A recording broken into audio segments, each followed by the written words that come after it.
Hey there YouTube, Leo Blaze 20 coming back to you again with another Digimon card game deck profile. This time for the deck that actually got me into the whole game. It's based on my all-time favorite Mega Level Digimon, Metal Garurumon. This is actually called the Garurumon Loop deck. And this build comes from the YouTuber DigiPanda, who was the major inspiration. There's a couple other minor choices I made to kind of swap it out to kind of make it my own. But anyway, aside from that, this is, like I said, 99.99% based on DigiPanda's build. So anyway, let's go ahead and get started. Starting off with the Digi Eggs, running 5 total, but I'm doing 4 copies of the BT11 Wanyamon, where it's when attacking, if you have a blue tamer in play, draw 1. One thing you'll come to notice, the common trend with this deck, especially with Garurumon, what it's notorious for, is drawing a bunch of cards. So 4 copies of the BT11 Wanyamon. And then my 5th egg, I'm running 1 copy of the BT15 Sunamon, where it's during your turn when one of your Digimon effects adds cards to your hand. This Digimon gets plus 1,000 in power until the end of your opponent's turn. Just kind of a nice 5th egg to have, especially if you're accelerating so fast and drawing so many cards and trying to build multiple stacks to kind of overwhelm and obliterate your opponent. So that's it for Digi Eggs. Let's go ahead and go into level 3s. For level 3s, starting off with running 4 copies of the BT15 Gabumon. And again, start your main phase, one of your Digimon gains blocker, and until the end of your opponent's turn, Then, if you have a Tamer with Mat, draw 1. And then, inheritable when attacking, once per turn, draw 1. So again, like I said, drawing cards is good in this deck. Helps you to see your pieces and to accelerate your combos. Next up, playing 3 copies of the EX9 Gabumon. The primary reason you are running this is for the jamming inheritable. The revealing top 3 for DM, yes, it can help you to facilitate for your other DM cards, which I'm running one other one in this deck. But you're rarely using it for that effect. Again, 99% of the reason why you're running this is for the jamming effect. Alright.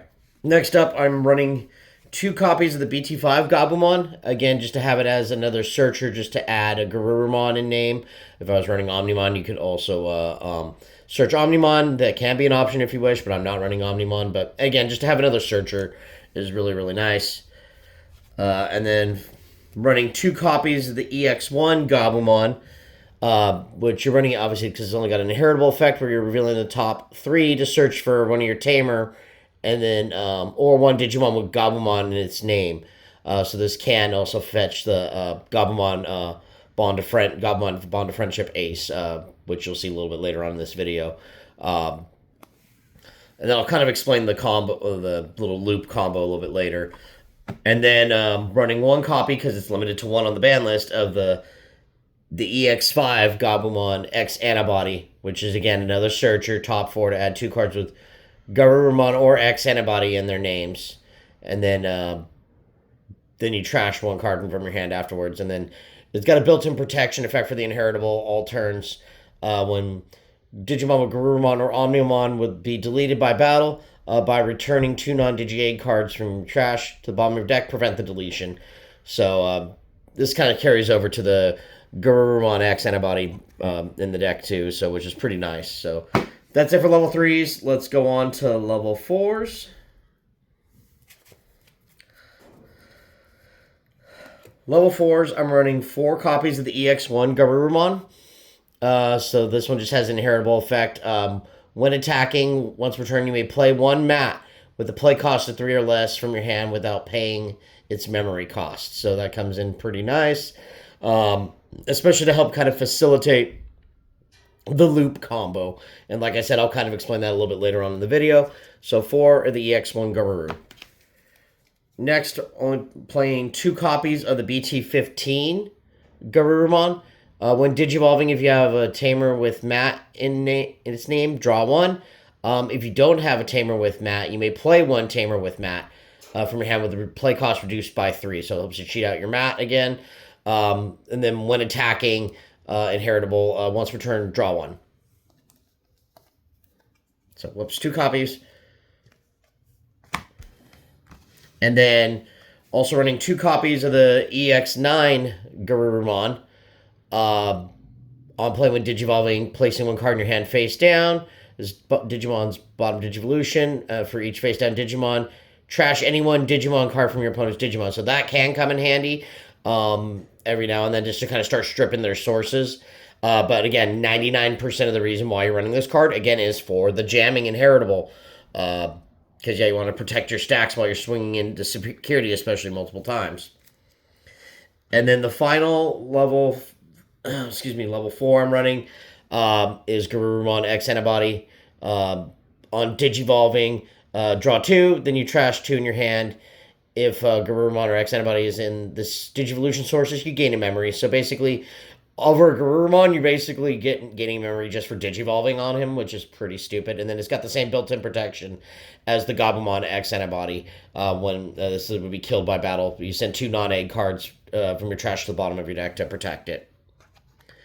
So that's kind of nutty there. So that's it for level 4s. I'm only running 9. Let's go ahead and go on to level 5s. Level 5, starting off with running 3 copies of the EX1 Where Garurumon. Just a simple, when Digivolving, draw a card. And then the inheritable is what really comes in clutch with this. When attacking once per turn, if you have 8 or more cards in your hand, gain a memory. And that's kind of a common trope with Garurumon. You have to have 8 or more cards just to be able to do certain effects. But again, that's not a problem in this deck. This deck draws so many cards. And again, it's like one of my all-time favorite decks. Metal Garurumon, again, is my all-time favorite Mega level Digimon, although I have multiple favorites. But, I mean, he was my OG. He got me into the game. He was my original favorite when I started watching this back in high school. God, I'm dating myself here. But anyway. The next one I'm running is only the one of because it's hit on the ban list. One of the promo, Where Garurumon. Simple 1 attacking once per turn. If this Digimon has a Garurumon Digivolution card, unsuspend this card. So this guy can technically swing twice. And then inheritable is while you have 8 or more cards in your hand, this Digimon gains security attack +1. Wish they would bring this back to multiple. That way it could threaten. I think he could come back on the ban list to unlimited. But I mean, again, it's all up to Bandai. But this is definitely what you do to help pressure and close out games, because especially with that additional security attack. And then the final level 5 I'm running is 4 copies of the EX9 Where Garurumon Sagittarius mode. This card's pretty nutty, and this also helps to facilitate the loop. Digivolves from 1 on a Where Garurumon for a cost of 1. And on play when Digivolving, one of your opponent's Digimon or Tamers cannot suspend until their turn ends. So basically freezes them in place, so to speak. Your turn, when any of your Digimon or Tamers with Greymon or Matt in their name are played, or if your Digimon Digivolve into Digimon with Greymon in its name, this Digimon may Digivolve into a card with Garurumon in its name from your hand without paying the cost. This card helps facilitate the loop. And note, that is not once per turn. This is why this deck is kind of bonkers and definitely kind of slept on. So, in the level 6s here in a second, you're going to see some nuttiness. And then I'll go over the combo at the end a little bit just to kind of explain further. All right, going on to level 6s.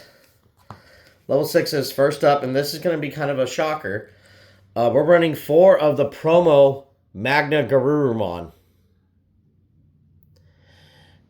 This card is nuts. Yes, it's got Armor Purge. When Digivolving, return 1 of your opponent's level 3, 1 level 4, and 1 level 5 back to their hand. So you're bouncing 3 Digimon effectively, which that clears out Floodgate rookies. It clears out, whatever other nuisance Digimon, and also helps to clear off if you're worried about them trying to go into an ace when Digivolving. End of the attack by placing this Digimon's top stack card at the top as the top security card of your security pile. This Digimon or Tamer unsuspends. So basically, you're gonna having this on top of your Sagittarius mode, you unsuspend that. So going for multiple attacks, and you're also healing yourself in this sense too, gaining extra security.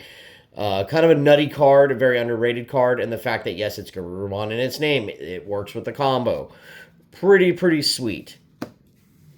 Next up, very underrated card. This card is so totally slept on. I love it. It's the best Metal Garurumon. The BT-15 Metal Garurumon.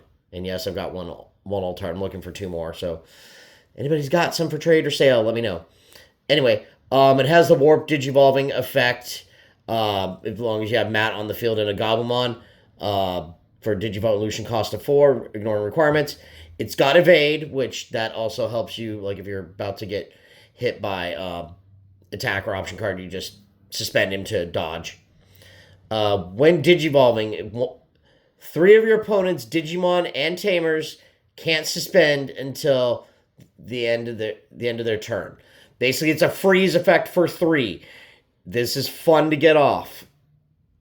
All turns once per turn when this Digimon becomes suspended, you may unsuspend it. So he's a double. He swings twice, or you can evade twice. It's, again, it's pretty stupid as far as it goes. And he could be a finisher as well too, especially if you stack him up really well with the security attack +1 from the promo wear Garurumon. But again, just a very underrated Digimon, being able to freeze 3 where your opponent can't do squat. Or especially if you're able to freeze the 4th card with Sagittarius mode and then go into him with the Sagittarius mode effect. Very stupid card. Love this guy to death.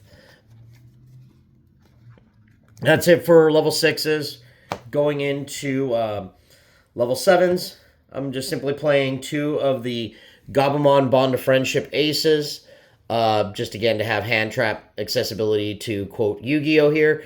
And then on play, when Digivolving, you return 2 of your opponent's Digimon with as many or fewer Digivolution cards as this to the bottom of the deck. And then once per turn, when you swing or when you attack, if you have a Tamer, this Digimon unsuspends. So basically, he's another finisher just to help you kind of close out games. And then also being able to blast Digivolve, on your opponent's turn, you're getting rid of something that's, or getting rid of two cards that, potentially could, threaten you. All right, that's it for all the Digimon and level 7s and all that. Let's go ahead and go on to the Tamers. Tamers is pretty self-explanatory. You're running Matt Ishida's, so first of all, you want to run 4 of the BT-15. Matt Ishida, this is your searcher on play. Reveal top 3, add 1 card with Gabumon or Garurumon. Return the rest of the bottom of the deck, and then when one of your Digimon effects adds cards to your hand, suspend this Tamer to gain a memory. So you definitely want to see this guy. He's one of your main searchers to help get your pieces. Next, running 3 copies of the BT6, Matt Ishida. When one of your Digimon with Gabumon or Garurumon moves up from the breeding area, gain a memory, and draw 1. And then it has the whole bit to be able to warp up into Gabumon Bond of Friendship if you wish. So that's also an option. But you're mostly playing it for the moving it up to gain a memory, and then also because it's a 3 cost to kind of combo off with Sagittarius mode's effect. And then I am running 1 copy of the BT1 Matt Ishida. He's the memory tamer, and then when you play a blue Digimon, you can suspend this to trash the bottom Digivolution source. Kind of comes up. You can also run the original starter deck, Matt, which is a 2 cost. It's a little bit cheaper, but I like this just to be able to have a memory tamer, just to kind of, in case my opponent tries to choke me. So having it as a 1-of. This is the one difference from DigiPanda's video that I chose, besides a slight difference in my rookie lineup. So again, shout out to DigiPanda. You are an amazing creator and have been a great inspiration for this deck. Thank you so much for that. Anyway, that's it for my Tamers. Going on to option cards, I'm only playing 4. It's simple. I'm playing 2 blue memory boosts, being able to check top 4, adding a blue Digimon, and then the whole delay effect to gain 2 memory is pretty nice. And then I'm running 2, so I can recycle my pieces back. I'm running 2 of the blue Scramble, so I can end up recycling and also Digivolving up for cheaper too. Okay. So again, I'm going to just kind of quickly talk about the combo. When you got your stack, and also order of your sequence. So we'll just... So basically, you want to ideally have, like, EX1 Garurumon. You also want to have possibly Gabumon set up, so you can kind of sequence your effects in order. And then we'll just say we have, not that it really matters. So ideally, you kind of want to have this type of stack. This is kind of your ultimate stack here, so to speak. You have a mat in hand, so you got enough memory. You play out your mat, and then if you have, obviously you have your Magna in hand. That then allows you to Digivolve. You swing, you bounce 3 things, swing, okay, something dies or whatever, or, you do your check, go back, and then, yeah, you sequence all your other effects, because also being able to play something while you're swinging, being able to play the mat for free, that way you don't have to play memory, is pretty sweet. Again, you just keep kind of repeating this, as long as you have the proper memory, and also the, as long as you have level 6s in your hand. So that's kind of the goal, is to whittle your opponent down with this. But again, it's just an amazing little loop deck. It's nothing like, it's bonkers if it goes off. Yes, it requires setup, but this deck is stupid fun, and it is powerful, again, when it goes off properly. But anyway, guys, as far as other tech options, tech choices, you can kind of screw with your ratios a little bit. I wouldn't do it too much, but other option cards you could throw in. You can throw in a Hammer Spark. I chose not to because, again, room was tight, and it's only as a 1 of because of the ban list. But anyway, folks, that's it for this deck profile. Like, comment, and subscribe, and I will see you guys next time. This is LeoBlaze20 signing out.